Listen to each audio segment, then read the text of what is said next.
Emmanuel Macron has just 24 hours left to withdraw his post-Brexit fishing threats or face an almighty trade war with Britain. The French president set a deadline of November 2 for the UK to issue more licenses to EU vessels to access British waters. He has warned he is willing to bar UK fishing boats from some ports and tighten customs checks on lorries entering the country unless more licenses are granted for their small boats to fish in Britain's waters. So far the UK has stood firm in the face of posturing from across the Channel. With both sides in a standoff, it leaves the French president just one day left to subtract his threats or risk tension boiling over. Boris Johnson has vowed he will retaliate to any action taken by Paris. Mr. Macron isn't even certain he has the backing of Brussels with his high-risk strategy. The European Commission was caught off guard last week by France's ultimatum to the UK and is now frantically assessing whether the measures being proposed are legal under international law and the EU trade deal. Yesterday Mr. Johnson and Mr. Macron met on the sidelines of the G20 summit in Rome to try and come to an agreement on fishing.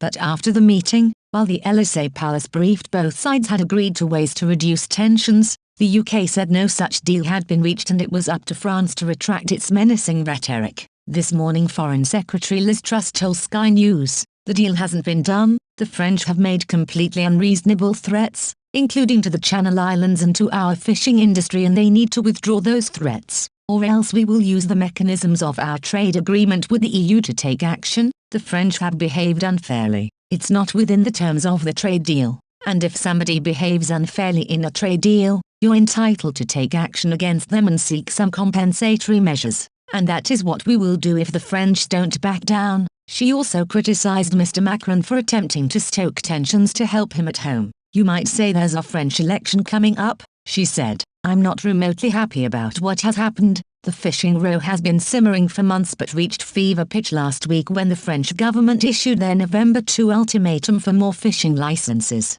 Under the terms of the EU trade deal, European vessels with proof they historically fished in UK waters must be issued licenses for them to continue to do so. Paris claims Britain is failing to honour its commitments under the deal and refusing applications. UK officials say they have granted licenses to all those who have provided with correct paperwork and are continuing to work with the European Commission to help those who have failed to provide adequate proof of the right to fish in British waters. In total 171 vessels have been licensed to fish in the UK 6 to 12 nautical mile zone, of which 103 are French, with 18 under 12 meters. It equates to 98% of all applications being approved. Last night Mr. Macron reiterated his threats to the UK, saying the ball is now in their court. He told a post-G20 press briefing, "If the British don't do any significant move, measures starting from November 2 will need to be implemented. I would deplore it, but what we cannot do is not respond and not defend our fishermen."